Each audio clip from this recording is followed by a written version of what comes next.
Socialismo é expoliação legal. Monsieur de Montalembert tem sido criticado por querer usar a força bruta contra o socialismo.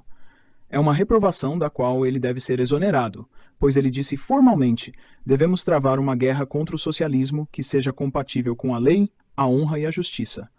Mas como Monsieur de Montalembert não pode ver que está se colocando em um círculo vicioso? Você quer se opor ao socialismo, à lei? Mas o socialismo invoca a lei. Ele não aspira à expoliação ilegal, mas à expoliação legal. É da própria lei, como os monopolistas de todos os tipos, que ele afirma fazer-se um instrumento. E uma vez que tem a lei para si, como você pode usar a lei contra ele?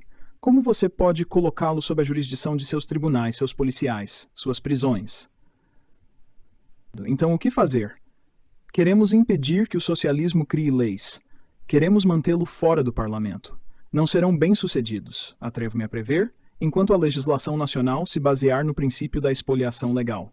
É muito iníquo, é muito absurdo. É absolutamente necessário que esta questão da expoliação legal seja esclarecida, e existem apenas 3 soluções. 1. Deixar os poucos despojarem os muitos. 2. Deixar todos despojarem todos os outros. 3. Não deixar que ninguém despoje ninguém. Expoliação parcial, expoliação universal. Nenhuma expoliação. É preciso escolher. A lei só pode buscar um destes 3 resultados. Expoliação parcial. Este é o sistema que tem prevalecido desde que o eleitorado tem sido parcial, um sistema ao qual voltamos para evitar a invasão do socialismo. Expoliação universal. Este é o sistema que nos ameaçou quando o eleitorado se tornou universal, tendo a massa concebido a ideia de legislar sobre o princípio dos legisladores que os precederam. Ausência de expoliação. Este é o princípio de justiça, paz, ordem, estabilidade, conciliação, senso comum, que eu proclamarei com toda a força até meu último suspiro, o que infelizmente será deveras insuficiente devido à saúde de meus pulmões. E sinceramente, podemos pedir mais alguma coisa da lei? Pode a lei, que tem a força como sanção necessária, ser razoavelmente empregada para qualquer outro fim que não seja manter cada um em seu direito? Desafio qualquer um a tentar usá-la de outro modo sem pervertê-la e, consequentemente, colocando a força contra o poder. Esta é a mais funesta e a mais lógica perversão que se possa imaginar. Deve-se, pois, admitir que a verdadeira solução, tão procurada na área das relações sociais, está contida nestas simples palavras: a lei é a justiça organizada. Agora, quando a justiça é organizada pela lei, isto exclui a ideia de usar a lei, ou seja, a força, para organizar qualquer outra atividade humana. Trabalho, caridade, agricultura, comércio, indústria, educação, belas artes, religião. Pois não é possível que uma dessas organizações secundárias não aniquile a organização essencial. Como podemos imaginar, de fato, o exercício da força sobre a liberdade dos cidadãos sem infringir a justiça, sem agir contra seu próprio propósito? Aqui me deparo com o preconceito mais popular de nosso tempo. As pessoas não querem apenas que a lei seja justa, elas também querem que ela seja filantrópica. Não basta que ela garanta a cada cidadão o exercício livre e inofensivo de suas faculdades aplicado ao seu desenvolvimento físico, intelectual e moral. É necessário que ela espalhe bem-estar, instrução e moralidade diretamente sobre a nação. Este é o lado sedutor do socialismo. Mas repito, essas 2 missões da lei se contradizem. Devemos escolher. O cidadão não pode ser livre e não livre ao mesmo tempo. A fraternidade forçada destrói a liberdade. Monsieur de Lamartine me escreveu um dia: sua doutrina é apenas metade do meu programa. Você se manteve com a liberdade, eu estou com a fraternidade. Eu respondi: a segunda metade do seu programa destruirá a primeira. E de fato, é bastante impossível para mim separar a palavra fraternidade da palavra voluntária. É completamente impossível para mim conceber que a fraternidade seja legalmente forçada, sem que a liberdade seja legalmente destruída e a justiça legalmente pisoteada. A expoliação legal tem 2 raízes. Uma delas, como já disse anteriormente, está no egoísmo humano. A outra, na falsa filantropia. Antes de ir além, creio dever explicar exatamente o que entendo pela palavra expoliação. Não a utilizo, como acontece com muita frequência, num sentido vago, indeterminado, aproximado, metafórico. Utilizo-a num sentido completamente científico e como expressão da ideia oposta à da propriedade.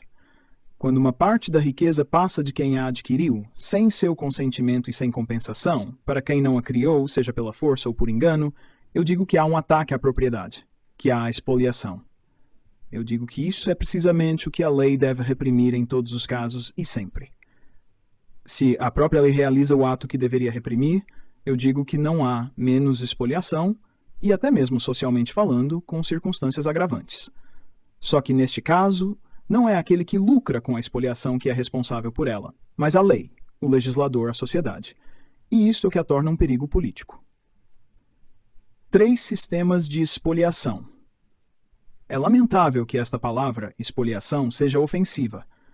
Procurei em vão por outra, pois em nenhum momento, e menos agora do que nunca, gostaria de lançar uma palavra exasperante no meio da nossa discussão. Portanto, quer acreditemos ou não, declaro que não pretendo acusar as intenções ou a moral de ninguém. Estou atacando uma ideia que acredito ser falsa. Um sistema que me parece injusto, e isso tão fora de nossas intenções, que cada um de nós se beneficia dele sem querer, e sofre com isso sem saber.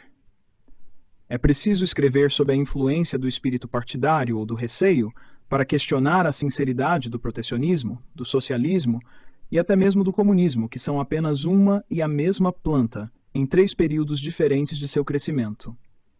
Tudo o que se pode dizer é que a expoliação é mais visível, por sua parcialidade no protecionismo e por sua universalidade no comunismo. De onde se segue que, dos 3 sistemas, o socialismo ainda é o mais vago, o mais obscuro e, portanto, o mais sincero. Mas, sincero ou não, as intenções das pessoas não estão aqui colocadas em questão. De fato, eu já disse que a expoliação legal está baseada parcialmente na filantropia, mesmo que seja na falsa filantropia. Com esta explanação, passemos agora ao exame do valor, da origem e da tendência dessa aspiração popular, que pretende alcançar o bem geral pela expoliação geral. Os socialistas nos dizem, já que a lei organiza a justiça, por que não deveria organizar o trabalho, a educação, a religião? Por que não? Porque não pode organizar o trabalho, a educação e a religião sem desorganizar a justiça. Observe, portanto, que a lei é força e que, consequentemente, o domínio da lei não pode legitimamente exceder o domínio legítimo da força. Quando a lei e a força conservam um homem na justiça, elas não lhe impõem nada além de pura negação. Elas impõem apenas a abstenção de danos. Elas não atacam sua individualidade, sua liberdade ou seus bens.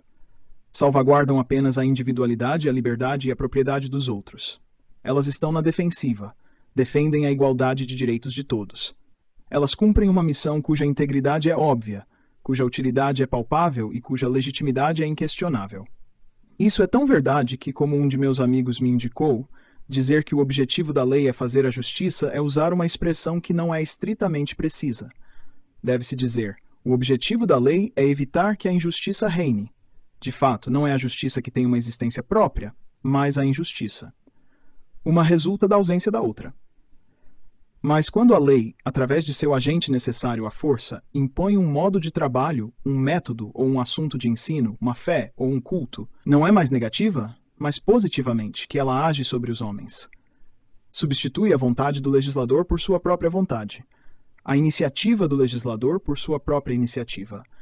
Já não precisam mais consultar, comparar, prever. A lei faz tudo isso por eles. A inteligência torna-se um móvel inútil. Eles deixam de ser homens. Perdem sua individualidade, sua liberdade, sua propriedade. Tente imaginar uma forma de trabalho imposta pela força que não seja um ataque à liberdade. Uma transferência de riqueza imposta pela força que não seja um ataque à propriedade. Se você não tiver sucesso, então concorde que a lei não pode organizar o trabalho e a indústria sem antes organizar a injustiça. Quando, do fundo de seu escritório, um político olha em volta da sociedade, ele se impressiona com o espetáculo de desigualdade que lhe é apresentado. Ele geme diante dos sofrimentos que são o destino de tantos de nossos irmãos, sofrimento cuja impressão se torna mais triste pelo contraste do luxo e da opulência. Talvez ele devesse se perguntar se tal estado social não se deve às antigas expoliações exercidas por meio de conquistas e às novas expoliações exercidas por meio de leis.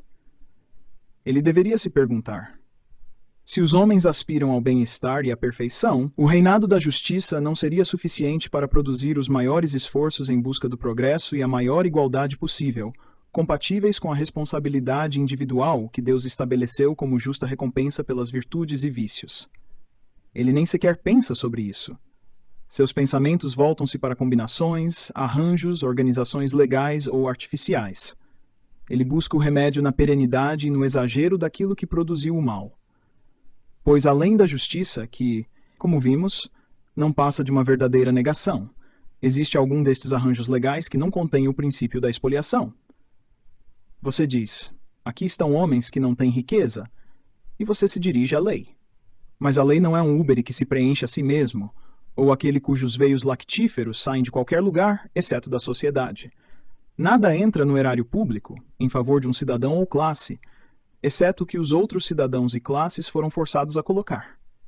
Se cada pessoa só leva para o tesouro o equivalente ao que pagou, sua lei é verdadeira, não é expoliante. Mas não faz nada para aqueles homens que não têm riqueza, não faz nada para a igualdade. Só pode ser um instrumento de equalização na medida em que é necessário tirar de uns para dar a outros, e é então um instrumento de expoliação.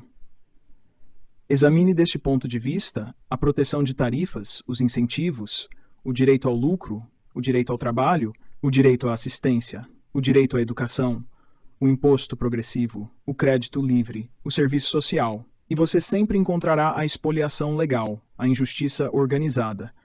Você diz, estes são homens que não têm educação, e você se volta para a lei. Mas a lei não é uma lanterna que espalha sua própria luz por toda parte. Ela paira sobre uma sociedade onde há homens que sabem e homens que não sabem. Cidadãos que precisam aprender e cidadãos que estão dispostos a ensinar. Só pode fazer uma de duas coisas. Ou deixar este tipo de transação acontecer livremente, e deixar este tipo de necessidade ser satisfeita livremente. Ou pode forçar os desejos das pessoas a este respeito e tirar de algumas pessoas o dinheiro para pagar por professores que instruirão outros gratuitamente. Mas isso não pode impedir que o segundo caso seja uma violação da liberdade e da propriedade, uma expoliação legal. Você diz, aqui estão os homens que não têm moral ou religião, e você se dirige à lei. Mas a lei é força, e preciso dizer que é um empreendimento violento e tolo intervir com força nestes assuntos. No final de seus sistemas e seus esforços, parece que o socialismo, por mais complacente que seja consigo mesmo, não pode deixar de perceber o monstro da expoliação legal. Mas o que ele faz? Disfarça-o inteligentemente aos olhos de todos, mesmo os seus, sob os nomes sedutores de fraternidade, solidariedade, organização, associação. E por que não pedimos muito da lei, porque exigimos apenas justiça dela, supõe que rejeitamos a fraternidade, a solidariedade, a organização, a associação, e nos atira ao rosto o epíteto de individualistas. Que saiba que o que rejeitamos não é a organização natural, mas a organização forçada. Não se trata de associação livre, mas das formas de associação que pretende nos impor. Não se trata de fraternidade espontânea, mas de fraternidade legal. Não se trata de solidariedade providencial, mas de solidariedade artificial, que é apenas um afastamento injusto da responsabilidade. O socialismo, como a velha política da qual ele emana, confunde governo e sociedade. É por isso que, sempre que não queremos que algo seja feito pelo governo, conclui-se que não queremos de forma alguma que seja feito. Rejeitamos instruções do Estado, portanto não queremos instruções. Rejeitamos uma religião estatal, portanto não queremos uma religião. Rejeitamos a igualdade estabelecida pelo Estado, portanto não queremos igualdade, etc. É como se nos acusasse de não querer que os homens comam, porque rejeitamos o cultivo de trigo pelo Estado. A influência dos escritores socialistas.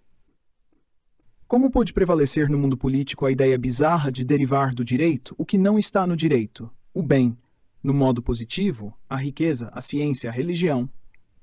Os escritores modernos, especialmente os da escola socialista, baseiam suas várias teorias em uma suposição comum, e certamente a mais estranha, a mais orgulhosa que pode recair sobre um cérebro humano. Eles dividem a humanidade em dois grupos. A universalidade dos homens, menos um, constitui o primeiro grupo. O escritor, por si só, forma o segundo, e de longe o mais importante. Com efeito, eles começam supondo que o homem não carrega dentro de si um princípio de ação, nem um meio de discernimento, que é desprovido de iniciativa, que é matéria inerte, moléculas passivas, átomos sem espontaneidade, no máximo uma vegetação indiferente ao seu próprio modo de existência, suscetível de receber de mão e vontade externa um número infindável de formas mais ou menos simétricas, artísticas, perfeitas. Então cada um deles assume, sem questionar, que ele mesmo é, sob os nomes de organizador, revelador, legislador, professor, fundador, essa vontade, essa mão, esse motor universal, esse poder criativo, cuja missão sublime é reunir na sociedade esses materiais dispersos, que são homens. Com base neste fato, do mesmo modo que todo jardineiro, de acordo com seu capricho, poda suas árvores em pirâmides guarda-sóis, cubos, cones, vasos, espanadores, rabos de gato e leques, assim também todo socialista, de acordo com sua quimera, poda a pobre humanidade em grupos, séries, centros, subcentros, alvéolos, oficinas sociais, harmônicas, contrastantes, etc, etc, etc. E assim como o jardineiro, para podar as árvores, precisa de machados, serras, facas de podar e cinzéis, o agente socialista, para organizar sua sociedade, precisa de forças que ele só pode encontrar nas leis. Lei aduaneira, lei tributária, lei de assistência, lei de instrução. É tão verdade que os socialistas consideram a humanidade como um objeto para combinações sociais. Que se por acaso eles não estão bem certos do sucesso dessas combinações, eles pelo menos reivindicam uma parcela da humanidade como matéria de experimentação. É bem conhecido o quão popular é entre eles a ideia de experimentar todos os sistemas. E um de seus líderes é conhecido por vir e pedir seriamente à Assembleia Constituinte um pequeno distrito com todos os seus habitantes, a fim de fazer seu experimento. É assim que todo inventor faz sua maquinaria pequena antes de fazê-la grande. É assim que o químico sacrifica alguns reagentes, o fazendeiro sacrifica algumas sementes e um canto de seu campo para testar uma ideia. Mas que distância incomensurável existe entre o jardineiro e suas árvores, entre o inventor e sua máquina, entre o químico e seus reagentes, entre o agricultor e suas sementes. O socialista acredita sinceramente que a mesma distância o separa da humanidade. Não é de admirar que os defensores do socialismo no século XIX considerem a sociedade como uma criação artificial do gênio do legislador. Essa ideia, produto da educação clássica, dominou todos os pensadores e escritores deste país. Todos eles enxergam entre a humanidade e o legislador a mesma relação que existe entre o barro e o oleiro. Além disso, se concordassem em reconhecer no coração do homem um princípio de ação e em sua inteligência um princípio de discernimento, pensariam que Deus havia dado ao homem um dom fatal nisso, e que a humanidade, sob a influência desses dois motores, estava inevitavelmente tendendo para sua degradação. De fato, eles disseram que, deixada às suas próprias inclinações, a humanidade só se preocuparia com a religião para acabar no ateísmo, com a educação para acabar na ignorância, com o trabalho e o comércio para acabar na miséria. Felizmente, de acordo com esses mesmos escritores, há alguns homens, chamados governantes, legisladores, que receberam do céu, não só para si mesmos, mas para todos os outros, tendências opostas. Enquanto a humanidade se inclina para o mal, eles se inclinam para o bem. Enquanto a humanidade caminha para as trevas, eles aspiram à luz. Enquanto a humanidade é atraída pelo vício, eles são atraídos pela virtude.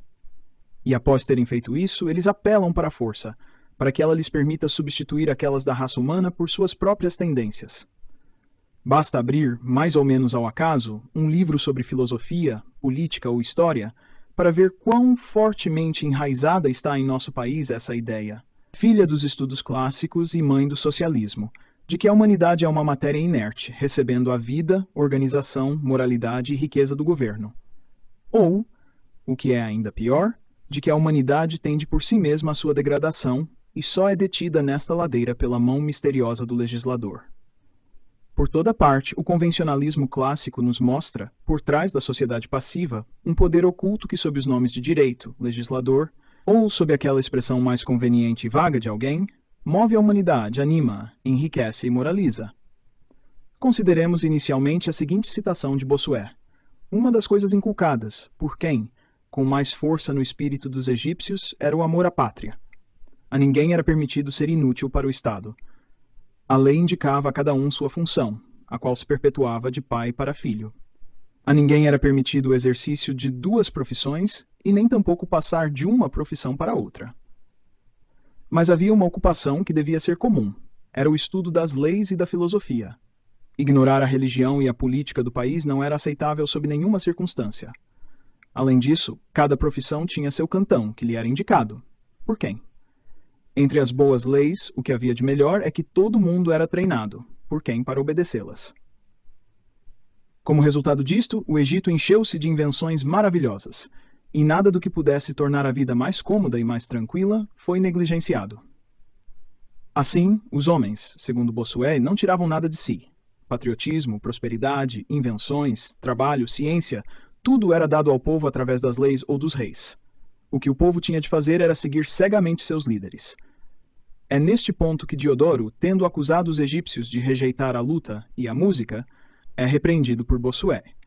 Como isso é possível, diz ele, já que essas artes haviam sido inventadas por Trismegisto?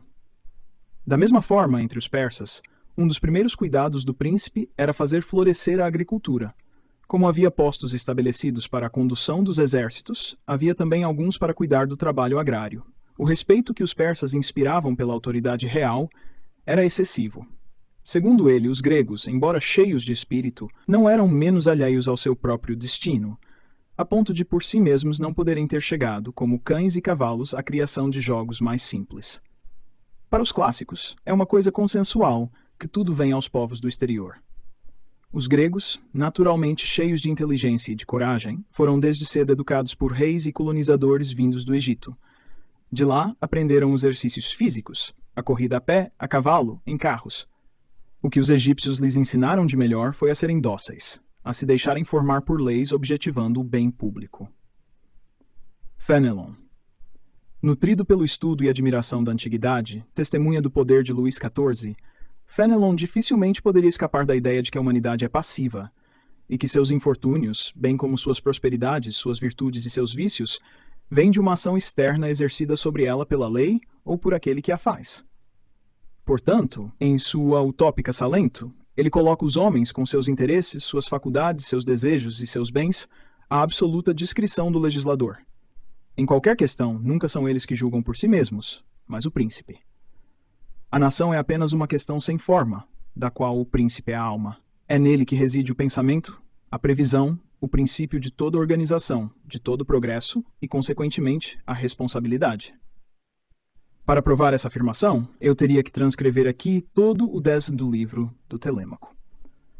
Remeto o leitor a ele e me contento em citar algumas passagens tiradas ao acaso deste famoso poema, ao qual, em todos os outros aspectos, sou o primeiro a fazer justiça. Com essa surpreendente credulidade que caracteriza os clássicos, Fénelon admite, apesar da autoridade do raciocínio e dos fatos, a felicidade geral dos egípcios, e ele a atribui não à sua própria sabedoria, mas à de seus reis. Ao olharmos as margens dos rios, percebíamos cidades opulentas, casas de campo agradavelmente situadas, terras que se cobriam a cada ano de douradas colheitas em prados cheios de rebanhos, trabalhadores cansados, sob o peso dos frutos que a terra oferece, pastores que faziam ecoar por toda parte o doce som de suas flautas e de seus pífaros. Feliz, dizia Mentor, o povo que é conduzido por um rei sábio. E Mentor me fazia notar a alegria e a abundância espalhadas por todo o campo no Egito. Aí se podiam contar até 22.000 cidades. A justiça feita a favor do pobre contra o rico, a boa educação das crianças, acostumadas à obediência, ao trabalho, à sobriedade, ao amor pelas artes e pelas letras. A exatidão com que todas as cerimônias religiosas eram celebradas, o desinteresse, o desejo da honra, a fidelidade aos homens e o temor aos deuses, tudo isso inspirado pelos pais aos filhos. Ele não se cansava de admirar esta bela ordem. Feliz, me dizia ele, o povo que um rei sábio conduz desta maneira. Fénelon faz em Creta um idílio ainda mais sedutor. Depois ele acrescenta, através da boca de Mentor, tudo o que vocês veem nesta ilha maravilhosa é fruto das leis de Minos. A educação que ele estabeleceu para as crianças torna o corpo sadio e robusto. Elas são inicialmente acostumadas a uma vida simples, frugal e laboriosa. Supõe-se que qualquer prazer dos sentidos amolece o corpo e o espírito. Não se lhes propõe jamais outro prazer que o de serem invencíveis, através da virtude e da conquista da glória. Aqui se castigam 3 vícios que, entre outros povos, são impunes: a ingratidão, a dissimulação e a avareza. Quanto ao Fausto e à preguiça, não se tem jamais necessidade de reprimi-los, pois são desconhecidos em Creta. Não se permitem nem mobiliário precioso, nem festins deliciosos, nem palácios dourados. Desta forma, Mentor prepara seu aluno para manejar e manipular, com os objetivos mais filantrópicos, sem dúvida, o povo de Ítaca. E para estar do lado seguro, ele lhe dá um exemplo disso em Salento. É assim que recebemos nossas primeiras noções políticas. Somos ensinados a tratar os homens da mesma maneira que Olivier de Serres ensina os agricultores a tratar e misturar a terra. Montesquieu. Para manter o espírito de comércio, é necessário que todas as leis o favoreçam. Essas leis, por suas disposições, dividindo as fortunas à medida que são feitas no comércio, deveriam prover a cada cidadão pobre de circunstâncias que lhe facilitassem trabalhar como os demais. As mesmas leis deveriam pôr cada cidadão rico em circunstâncias tão medíocres que o fizesse ter necessidade de trabalhar para conservar ou para ganhar. Assim, as leis se encarregaram de todas as fortunas. Apesar de, na democracia, a igualdade verdadeira ser a alma do Estado, é, entretanto, tão difícil alcançá-la, que uma exatidão extrema a esse respeito não seria sempre conveniente. Basta que se estabeleça um censo que reduza ou fixe essas diferenças dentro de um certo limite. Depois disso, é tarefa para as leis específicas igualar as desigualdades, através de encargos impostos aos ricos e concessões de alívio aos pobres. Mais uma vez, trata-se da equalização das fortunas pela lei, pela força. Na Grécia, havia dois tipos de república. Uma, Esparta, era militar, a outra, Atenas, era comercial. Na primeira, desejava-se que os cidadãos fossem ociosos. Na segunda, que amassem o trabalho. Note-se a extensão do gênio que foi necessário a esses legisladores para ver que, colocando em choque todos os costumes recebidos, confundindo todas as virtudes, eles mostrariam ao universo sua sabedoria. Licurgo deu estabilidade à cidade de Esparta, combinando o roubo com o espírito da justiça, combinando a mais dura escravidão com a extrema liberdade, combinando os sentimentos mais atrozes com a maior moderação. Parece que ele privou sua cidade de todos os recursos, artes, comércio, dinheiro e defesas. Em Esparta, tinha-se ambição sem esperança de recompensa material. Os sentimentos naturais não tinham respaldo, pois o homem não era nem filho, nem marido, nem pai.